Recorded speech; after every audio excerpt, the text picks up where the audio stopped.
കടലോളം മുങ്ങിത്താഴും കൊച്ചി കായലിൻ മടിമേലെ ഒളിമങ്ങാതിങ്ങനെ നിൽപ്പൂ മുസിരീസിൻ വെട്ടം.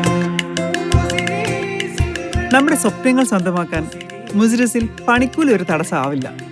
നമുക്ക് ഇഷ്ടമുള്ള ഡിസൈനിൽ നല്ല കിടിലൻ പ്രിയോണ്ട് ജ്വല്ലറി മുസിരിസ് ഗോൾഡിൽ നിന്നും ബജറ്റ് ഫ്രണ്ട്ലി ആയി സ്വന്തമാക്കാം. കലർപ്പില്ലാത്ത സ്വർണം, അതല്ലേ ഏറ്റവും നല്ല കരുതൽ.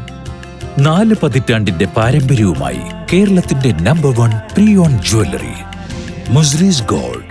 അണിയൂ അനശ്വരമായ കഥകൾ. സിയാൽ നടപ്പിലാക്കുന്നത് 1400 കോടി രൂപയുടെ വികസന പ്രവർത്തനങ്ങളെന്ന് മുഖ്യമന്ത്രി. കൊച്ചി അന്താരാഷ്ട്ര വിമാനത്താവള കമ്പനിയായ സിയാൽ നടപ്പിലാക്കുന്നത് 1400 കോടി രൂപയുടെ വികസന പ്രവർത്തനങ്ങളാണെന്ന് മുഖ്യമന്ത്രി പിണറായി വിജയൻ. സിയാൽ ഓഹരി ഉടമകളുടെ വാർഷിക പൊതുയോഗത്തെ അഭിസംബോധന ചെയ്ത് സംസാരിക്കുകയായിരുന്നു സിയാൽ ചെയർമാൻ കൂടിയായ മുഖ്യമന്ത്രി.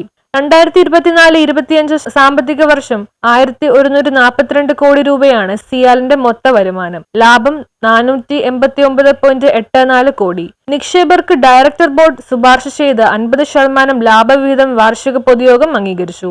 2024-25 സാമ്പത്തിക വർഷത്തിൽ സിയാലിന്റെ ചരിത്രത്തിലെ ഏറ്റവും ഉയർന്ന വരുമാനവും ലാഭവും രേഖപ്പെടുത്തിയെന്ന് മുഖ്യമന്ത്രി പറഞ്ഞു. സാമ്പത്തിക അഭിവൃദ്ധിയിൽ മാത്രമല്ല, ഓപ്പറേഷണൽ മികവിലും യാത്രക്കാരുടെ സംതൃപ്തി രേഖപ്പെടുത്തുന്ന സർവീസുകളിലും സിയാൽ തിളക്കമാർന്ന നേട്ടം കൈവരിച്ച വർഷമാണ് കടന്നുപോയത്. തുടർച്ചയായ 3ാം സാമ്പത്തിക വർഷത്തിലും 1 കോടിയിലധികം യാത്രക്കാർ കൊച്ചി വിമാനത്താവളം വഴി കടന്നുപോയി. 76,068 സർവീസുകളാണ് ഈ കാലയളവിൽ സിയാൽ കൈകാര്യം ചെയ്തത്.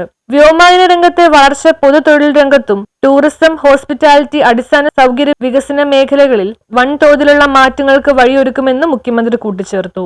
News bureau, Nedumbassery.